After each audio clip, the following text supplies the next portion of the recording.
شریف بخوان اللهم صل على محمد وعلى آل محمد كما صليت على إبراهيم وعلى آل إبراهيم مجيد. اللهم بارك على محمد وعلى آل محمد كما باركت على إبراهيم وعلى آل إبراهيم إنك حميد مجيد. أعوذ بالله من الشيطان الرجيم. بسم الله الرحمن الرحيم.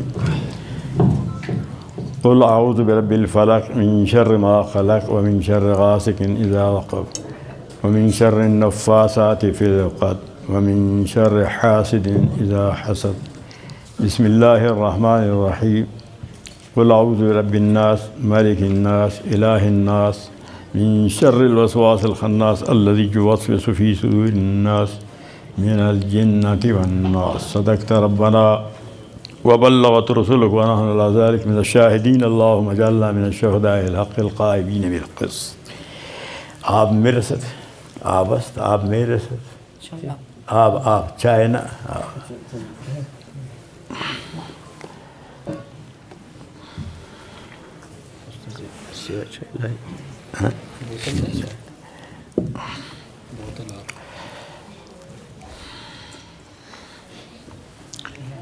حضرات سامعین،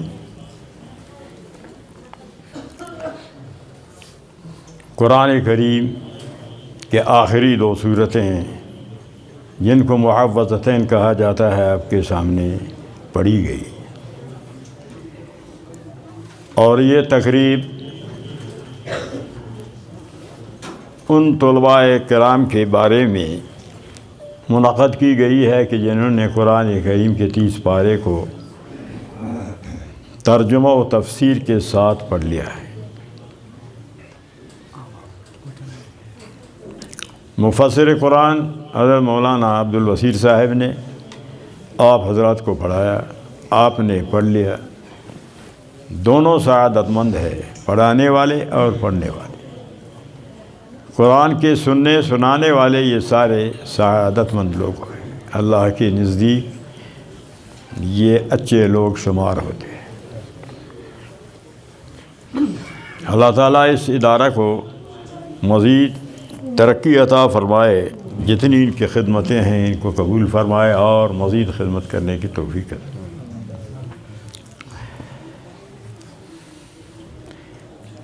قرآن کریم کے 30 پارے جن کو عثمان غنی رضی اللہ تعالیٰ نے انہوں نے 30 پارے میں آسانی کے لیے 30 جز میں تقسیم کیا، اور 7 منزل قرآن کریم کا جن کو حضور صلی اللہ علیہ وسلم نے 7 منزل میں تقسیم فرمایا ہے۔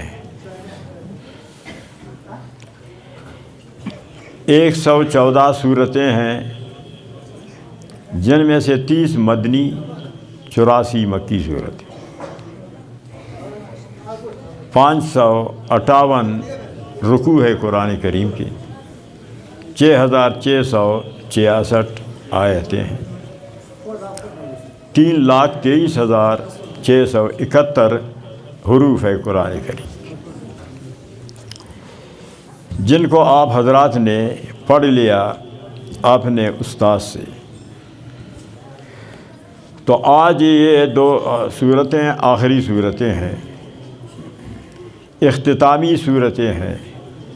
یہ ہمارے اکابر سلف کا طریقہ ہے کہ استاد نے 30 پارہ پڑھایا تو یہ 2 صورتیں بھی پڑھا سکتا ہے، لیکن ہمارے اکابر سلف کا طریقہ ہے کہ وہ ایک قرآن کے اہتمام کے لیے خاص ایک محفل منعقد کرتے ہیں اختتامی۔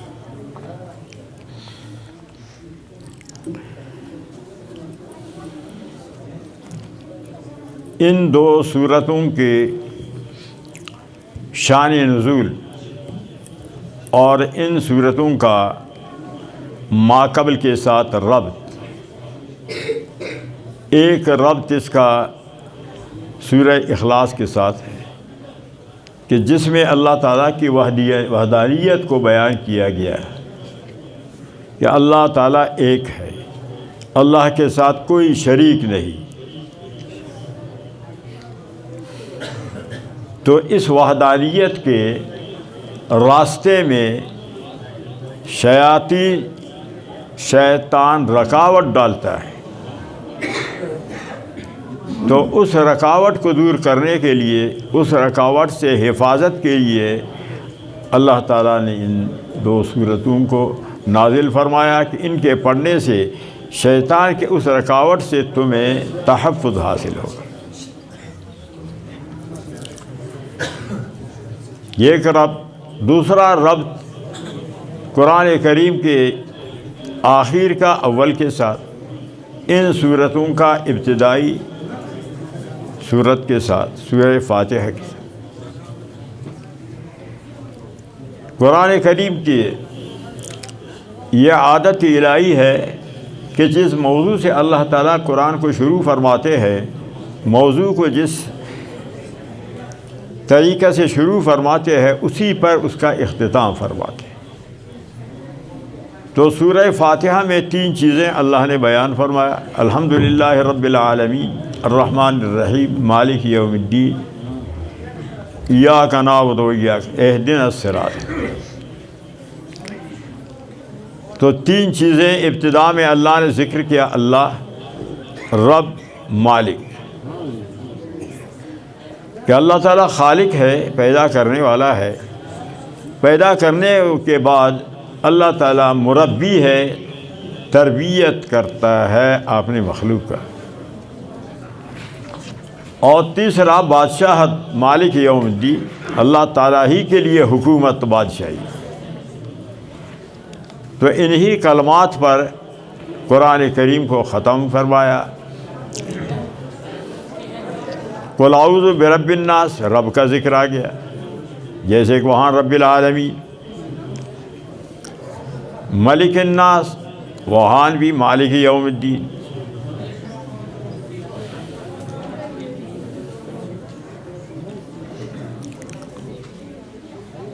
تو رب، مالک، الحمدللہ، اللہ کا ذکر۔ تو الہ الناس، رب، الہ، مالک، ابتدا میں ان کا ذکر، ان اسماء کا، آخر میں بھی انہی پر ہی ختم۔ روح المعانی میں لکھا ہے کہ ابتدا میں با کو لایا بسم اللہ کا، اور آخر میں سین کو ذکر کیا۔ ان 2 مفرد کو ملا کر کے مرکب بناؤ بس، تو معنی یہ ہے کہ یہی کلام قرآن کریم مومن کے لیے بس ہے، کافی ہے، دین کے لیے بھی، دنیا کے لیے، اور کسی چیز کی مومن کو ضرورت نہیں۔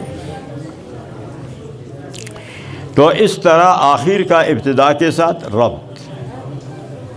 تو ان سورتوں کا ابتدا سورہ فاتحہ کے ساتھ بھی ربط ہے۔ اور شان نزول ان سورتوں کا، لبید بن عاصم، یہ ایک یہودی تھا، یہودیوں کا ایک بڑا رئیس شمار ہوتا ہے۔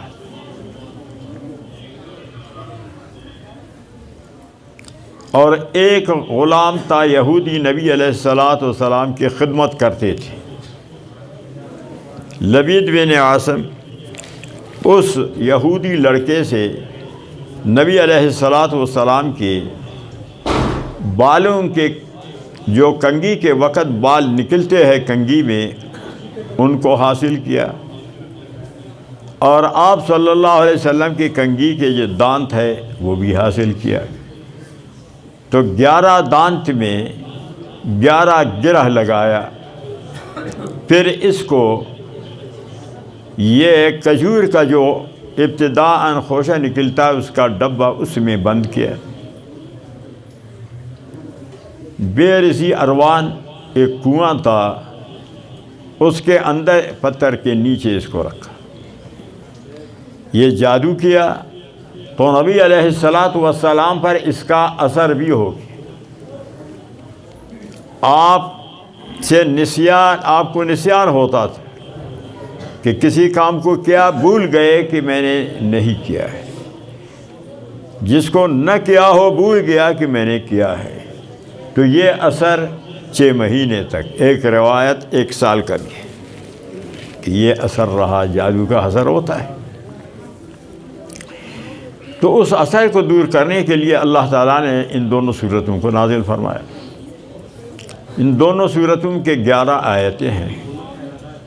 جب ان آیاتوں کو پڑھ کر ہر آیات پر وہ گرہ کھلتا تھا، جب 11 آیتیں پوری طرح پڑھی گئی تو وہ گرے سارے کھل گئے، جو اثر تھا جادو کا وہ ختم ہو گیا۔ اب بھی ان صورتوں کو اگر جادو کے لیے پڑھا جائے تو اس کا وہ اثر جادو کا ختم ہو جاتا ہے، اس کو شفا مل جاتا ہے۔ تو یہ تا شان نزول ان دونوں صورتوں کا۔ پہلی صورت جس کو سورہ فلق کہتے ہیں، اور دوسری صورت کا نام سورہ ناس۔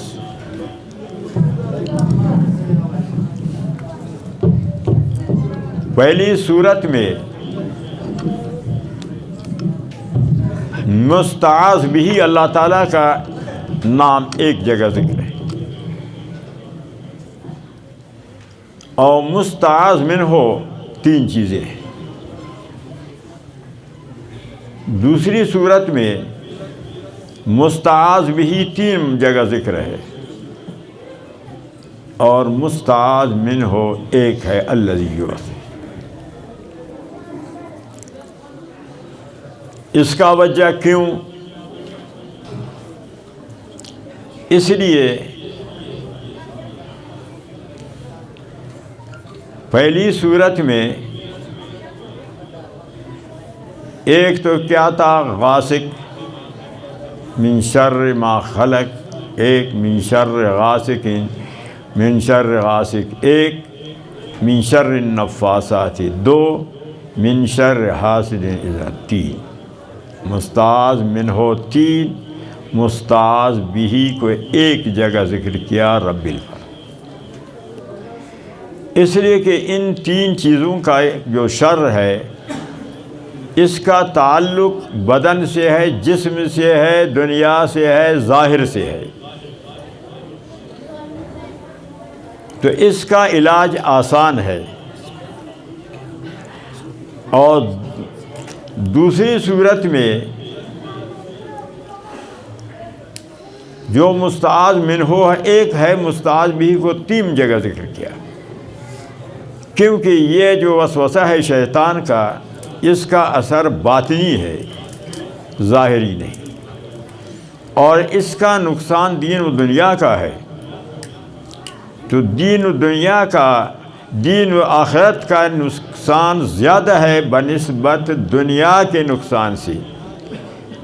ظاہری جو اس کا علاج آسان ہے بیماری کا، جو باطنی سے، اس وجہ سے دوسری صورت میں 3 جگہ مستعاذ بھی کو ذکر فرمایا۔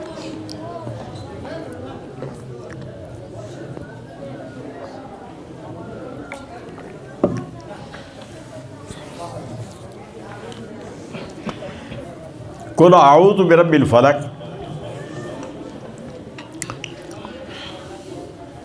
فلق کے بھی متعدد معنی ہے۔ فلق کا ایک معنی ہے سجن جہنم، دوسرا معنی بیت جہنم، تیسرا معنی وادی جہنم، چوتھا معنی شجرہ جہنم، 5واں معنی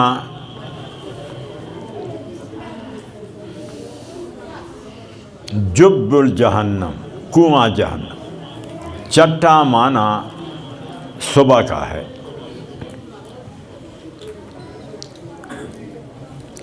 ما خلق، ما خلق کی شر سے اے اللہ پناہ دے۔ ما خلق کا ایک توجیہ کہ اس سے ابلیس اور اس کی ذریہ مراد ہیں، ان کی شر سے بچے۔ دوسرا ما خلق کا معنی ہے جہنم، جہنم کے شر سے اے اللہ حفاظت فرما۔ اور تیسرا عام ہے، ہر شر اس میں ابلیس و ذریہ کا بھی آ جاتا ہے، جہنم کے ضرر نقصان سارے آئے۔ ومن شر غاسق اذا وقب، غاسق کے بھی متعدد معنی ہے۔ ایک معنی غاسق کا ظلمت اللیل، رات کی تاریکی۔ غاسق کا معنی ثریا، جس کو فارسی میں پروین کہا جاتا ہے۔ اگر شاہ روز را گوید شبستین بباید گفت اینک ماہ پروین، تو فارسی میں اس کو پروین کہتے ہیں۔ اگر مولوی عبد البصیر دن کو کہے کہ بھئی یہ رات ہے، تو تمہیں یہ کہنا کہ واقعی کہ وہ ستارے ہے، وہ چاند ہے، سمجھا؟ یہ نہ کہو کہ نہیں۔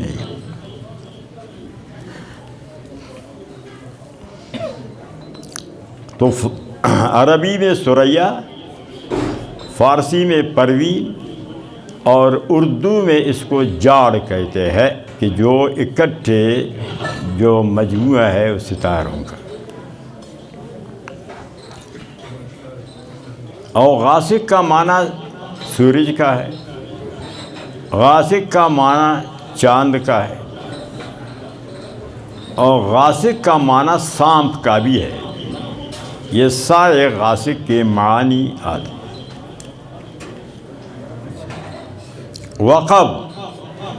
وقب کا معنی نزول کا ہے۔ وقب معنی نزل، دخل، ذهب، سکن، نزل، ازلم، یہ سارے معنی۔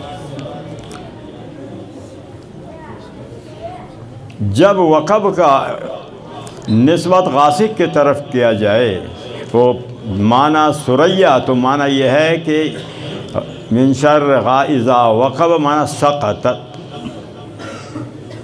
اگر سورج کی طرف تو معنی غربت، چاند کی طرف معنی خسف بھی، سانپ کی طرف تو معنی لدغت۔ وقب کا معنی پھر تبدیل ہوگا غاسق کے معنی کے مطابق، اس کا پھر معنی ہوگا۔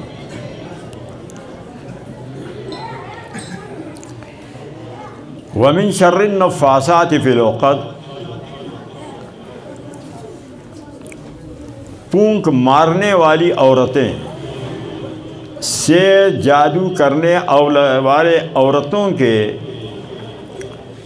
دم سے بچا دے، کہ جو عقد گرہ لگا کر داغے پر پونکتے ہیں اس سے، تو اس کے ذریعے جادو۔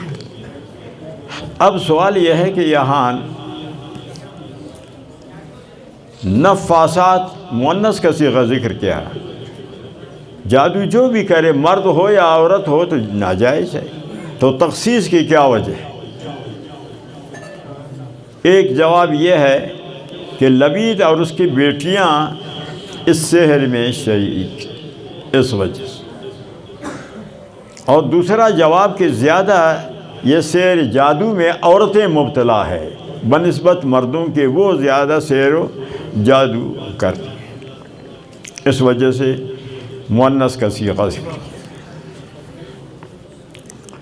یا ذو النفاثات مضاف نکالو پھر عام بن جائے گا۔ ومن شر حاسد اذا حسد، حاسد کے حسد سے اے اللہ پناہ ہمیں بچا دے۔ حسد کا معنی ہے دوسرے کے نعمت کے زوال کا تمنا کرنا، کہ فلانے کو جو نعمت حاصل ہے، مال و دولت یا علم و حکمت، وہ اس سے چھین لی جائے، مجھے ملے، یہ ہے حسد۔ تو یہ حرام ہے، گناہ کبیرہ ہے۔ آسمانوں میں بھی سب سے پہلے جو گناہ کبیرہ پیدا ہوا وہ حسد، کہ ابلیس آدم علیہ السلام کے ساتھ حسد کی، اور زمین میں بھی سب سے پہلا گناہ کبیرہ وہ بھی حسد۔ قابیل نے اپنے بھائی حابیل سے حسد کیا، تو فرمایا کہ حاسد کے حسد سے ہمیں بچا۔ اذا حسد یہ قید اس لیے لگایا کہ جب وہ حسد میں ضرر کا نیت کرے گا تو پھر ضرر ہوگا، اگر ضرر کا نیت نہیں کرتا پھر ضرر نہیں۔ اسی طرح رات کے ہر تاریکی مضر نہیں، اور جس تاریکی میں ضرر ہو وہ مضر ہے، اسی لیے اذا وقب کہا غاسق۔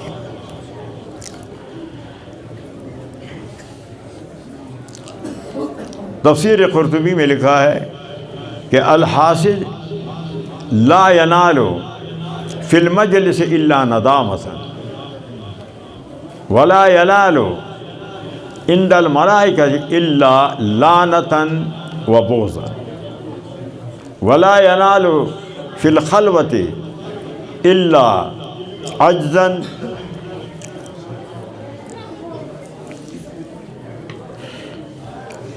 ولا ینال فی الآخرۃ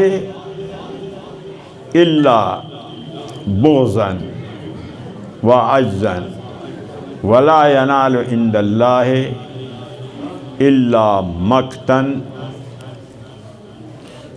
وبعدا۔ سو حاسد ہمیشہ لعنت کے نیچے ہے، حاسد ہمیشہ بغض کے نیچے ہے، اور عجزاً و غماً ہمیشہ غم میں مبتلا ہے۔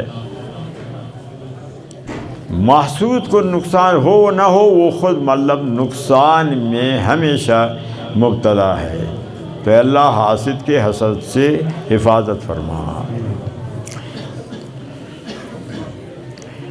ایک معنی حسد کا غبطہ کا ہے، حسد کا معنی زوال نعمت، یہ تو گناہ کبیرہ حرام ہے۔ دوسرا بمعنی غبطہ یعنی دوسرے کے نعمت کے مثل کو طلب کرنا، یہ جائز ہے۔ جیسے کہ بخاری شریف میں ہے کہ غبطہ دو چیز میں کرنا چاہیے، کہ جس کو اللہ نے علم دیا ہے وہ بھی غبطہ کرے کہ مجھے بھی ایسا علم ملے، یا مال خرچ کرنے میں کہ جتنا مال والا سخی خرچ کرتا ہے میں بھی اسی طرح اگر مال ہو تو میں خرچ کروں، تو غبطہ جائز، حسد حرام۔ بسم اللہ الرحمن الرحیم، قل اعوذ برب الناس، اس صورت میں مستعاذ بھی 3 جگہ ذکر ہے، رب 1، مالک 2، ناس 3۔ مستعاذ منہ 1 جگہ ہے، وسواس، تو وجہ وہی بتایا۔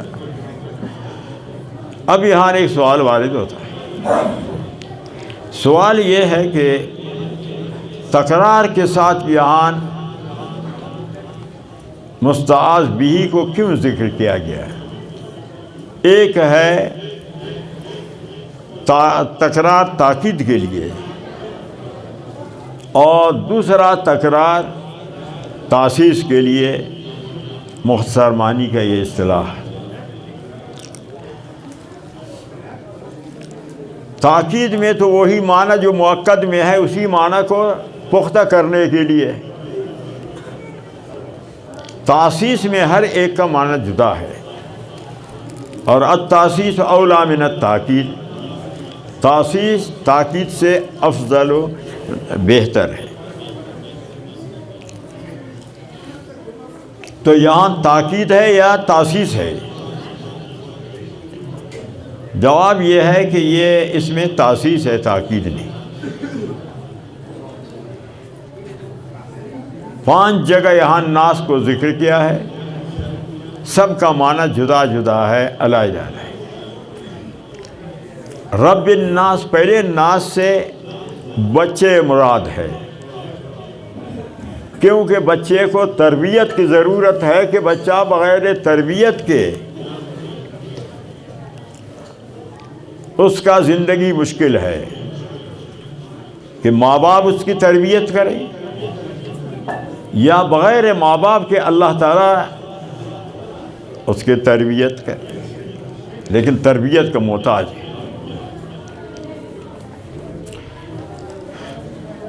موسیٰ علیہ السلام جس کی تربیت فرعون نے کی، دوسرا ان کا ہم نام موسیٰ تھا جس کی تربیت جبریل نے کی۔ موسیٰ الذی رباہ جبریل کافر، موسیٰ الذی رباہ کافر مرسل۔ بارہ تربیت کی ضرورت ہے کہ تربیت ہو۔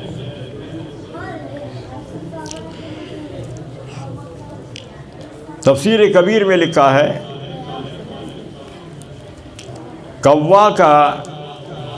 کوا انڈا دے کر اس انڈا سے بچہ پیدا ہوتا ہے، اس کی ماں اس کو چھوڑ کر چلی جاتی ہے، پھر اس وقت اس کو سنبھالنے کے لیے آتی ہے کہ وہ بڑا ہو، اس کے پر بھی نکلے۔ جب نکلتا ہے تو وہ بالکل گوشت کی طرح ہے، ماں اس کی تربیت نہیں کرتی۔ اس کی تربیت اللہ تعالیٰ فرماتے ہیں کہ یہ مکھی مچھر یہ آتے ہیں اس کو گوشت سمجھ کر کھانے کے لیے، ادھر آتے ہیں وہ ان کو کہا جاتا ہے یہ ان کا رزق ہے، اس کا خوراک ہے۔ کہ اللہ نے پیدا کیا، اللہ تعالیٰ اس کو ضائع نہیں کرتے، اس طرح اس کو سنبھالتے۔ تو انسان کو سوچنا ہے کہ اس اشرف المخلوقات کو اللہ تعالیٰ پیدا کرے اور پھر اس کو ضائع کرے، یہ ہو نہیں سکتا۔ اللہ نے اسی لیے فرمایا کہ وَمَا مِن دَابَّةٍ فِي الْأَرْضِ إِلَّا عَلَى اللَّهِ رِزْقُهَا،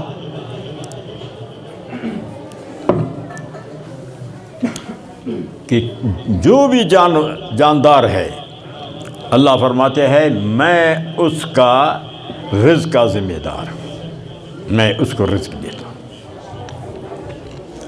خواہ ماں باپ اس کی تربیت کرے یا نہ کرے، میں رب اس کا تربیت کرتا ہوں۔ تو رزق کا ذمہ اللہ نے اٹھایا ہے۔ ہم اور آپ سب اللہ کی مخلوق ہے، ہمارا رزق کا ذمہ اللہ نے اٹھایا ہے۔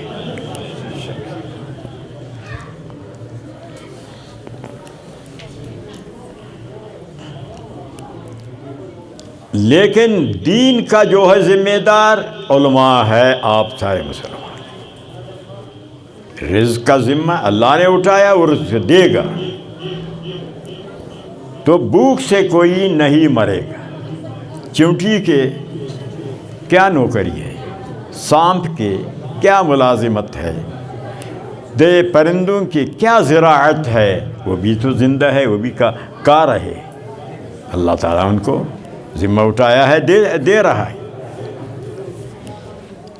عالم کا ذمہ داری قرآن پر عمل کرنا، قرآن کی پرچار کرنا، احادیث کے دین کے اشاعت کرنا، یہ عالم کا ذمہ داری۔ خواہ جو بھی رکاوٹ آئے تو برداشت کرے، لیکن آپ نہ اس پیغام اور اس منصب کو نہ چھوڑے۔ یہ دنیائے کفر نے ہمارے ذہن میں ڈالا ہے، عوام ہے یا علماء خواص ہے، مہنگائی مہنگائی مہنگائی۔ عوام کو معلوم نہیں، علماء کو تو معلوم ہے۔ نبی علیہ السلام سے صحابہ کرام نے عرض کیا، اللہ کے رسول آپ نرخ مقرر کریں کہ لوگ زیادہ کی کمی میں فروخت کرتے ہیں، ایک آپ نرخ کے وہ نہ بڑھے نہ گھٹے۔ تو اللہ نے کہ نبی نے جواب دیا، فرمایا نہیں، اللہ المسعر، میں نرخ مقرر نہیں کروں گا، میں نبی، یہ میرے اختیار میں نہیں ہے، یہ اللہ کے اختیار میں ہے کہ جب چیزیں زیادہ ہو سستی ہو جاتی، کم ہو تو مہنگی ہو جاتی ہے۔ اللہ کے نبی نے بھی یہ ذمہ نہیں اٹھایا کہ میں نرخ مقرر کو مہنگائی کا میں ذمہ دار۔ کوئی حکومت بھی مہنگائی کو کم نہیں کر سکتی، کوئی بھی حکومت ہو، اس کے بس میں نہیں ہے، اس کی اختیار میں نہیں ہے، یہ تو اللہ کا ذمہ ہے، اللہ کی طرف سے ہے۔ پچھلی حکومت میں آپ نے دیکھا کہ 1200 پر گوشت کے، یہ حکومت بدل گئی 1400 ہو گیا ہے۔ یہ تو اس لیے بدل گئی حکومت کہ مہنگائی کو کم کرے گا، کر لے۔ اخبار میں، کل کا اخبار میں ہے کہ پٹرول کی قیمت اور بڑھے گی۔ پرسوں کے اخبار میں تک 19 اشیاء کی قیمت میں اور اضافہ ہوگا۔ تو جب یہ حکومت بدل گئی ہے تو وہ ملامت تھا اس پر، تو یہ کم کرے، سوال پیدا نہیں ہوتا ہے۔ لیکن افسوس کہ آپ علماء بھی کہتے ہیں مہنگائی مہنگائی مہنگائی۔ کاش مثنوی میں لکھا ہے کہ ایک شخص نے روشن دان لگایا مکان میں، اس سے پوچھا کیا کہ یہ روشن دان کس لیے؟ اس نے کہا اس سے ہوا آتی ہے۔ فرمایا کاش کہ تم کہتے کہ آواز کے آذان کے لیے میں نے یہ لگایا، ہوا خود بخود آ جاتی۔ تو آپ مہنگائی مارچ کے بجائے شرعی مارچ کہو، اسلامی مارچ کہو، دینی مارچ کہو، مذہبی مارچ کہو، امام اعظم امام ابو حنیفہ کے نام کی شہرت کے لیے مارچ کہو، شیخ الہند محمود الحسن کے نام پر مارچ کہو، سید حسین احمد مدنی کے نام پر مارچ کہو، احمد علی لاہوری کے نام پر تم یہ مارچ کہو، عبداللہ درخواستی کے نام پر مارچ کہو، عبد الکریم قریشی بیرائی کے نام پر کہو کہ جو جمعیت علماء اسلام کے یہ سارے امیر رہے ہیں اور ان کے دور میں قادیانی کافر قرار دیے گئے، ان کے دور میں آئلی قانون ختم ہو گیا، ان کے دور میں پورے ملک سے چکلے ختم ہو گئے ان حضرات کی محنت سے کہ یہ جمعیت علماء اسلام کے امیر تھے۔ ان کی عمارت میں جمعے کی چھٹی بھی ہو گئی، ان کے عمارت میں شراب پر پابندی۔ تو علماء کرام، تو آپ اسلام کے نعرہ لگاتے ہو، اعلان کرو نا کہ اب شریع اخبارات کو، سارا میڈیا کو میں کوئی بھی شریعت کا نام کوئی عالم نہیں لیتا، کوئی عالم اسلام کا نام نہیں لیتا، دین کا نام نہیں لیتا ہے۔ تو قرآن اس لیے آیا ہے کہ ہم قرآن کو پڑھ، یہود و نصارہ بھی قرآن کو پڑھتے ہیں، حفظ کرتے ہیں، لیکن عمل ان کا نہیں ہے۔ تو آپ حضرات کو سوچنا چاہیے کہ ہمارا ذمہ داری شریعت ہے، اسلام ہے، دین ہے، مہنگائی نہیں ہے، وہ اللہ کا منشا ہے۔ من کان یرید العاجلۃ عجلنا لہ فیہا ما نشاء لمن نرید۔ حافظ صاحب ایسے ہے نا قرآن، ایسا نہ کہ میں غلط پڑھ رہا ہوں، سمجھا نا؟ تو فرمایا کہ جو دنیا کو چاہتا ہے جتنا محنت کرے، اللہ فرماتا ہے جو میں چاہتا ہوں جس کو وہ دیتا ہوں، آپ کی محنت پر نہیں ہے۔ لیکن دین کا فرمایا من کان اراد الآخرۃ وسعی لہا سعیہا وہو مؤمن فاولئک کان سعیہم مشکورا۔ دین محنت پر ہے، جتنا محنت کرو اتنا ملے گا، جتنا آپ محنت کرو گے اتنا آپ کو علم آئے گا، جتنا کوشش کرو گے کتاب پر اتنا کتاب آپ کو آئے گا۔ جو ہمارے ذمہ داری ہے ہمیں تو وہ کرنا چاہیے۔ ہم اس سے ہٹ کر، دنیا کفر نے ہمارا ذہن کو ہٹایا، ہمارا سوچ کو ہٹایا ہے، دوسری طرف جو اللہ کا ذمہ ہے ہم ان کے پیچھے لگ گئے ہیں۔ تو تربیت پر بات ہوگی کہ یہ رب ناز سے بچے مراد، قرینہ و دلیل کہ رب تربیت آیا، بچے کو ضرورت ہے تربیت کی۔ مالک الناس مختصر کروں گا کہ آپ بھی شاید کہ ابھی تک گئے ہوں گے۔ مالک الناس، اس ناس سے نوجوان مراد ہے، کیونکہ ملک رانی نوجوان کا کام ہے، جہاد نوجوان کا کام ہے، تدبیر بوڑھے کا کام ہے۔ اور قرینہ مالک ہے کہ اس ناس سے نوجوان مراد ہے، کیونکہ جو بوڑھا ہے، ضعیف ہے، وہ تو ملک رانی نہیں کر سکتا، ملک کو چلا نہیں سکتا۔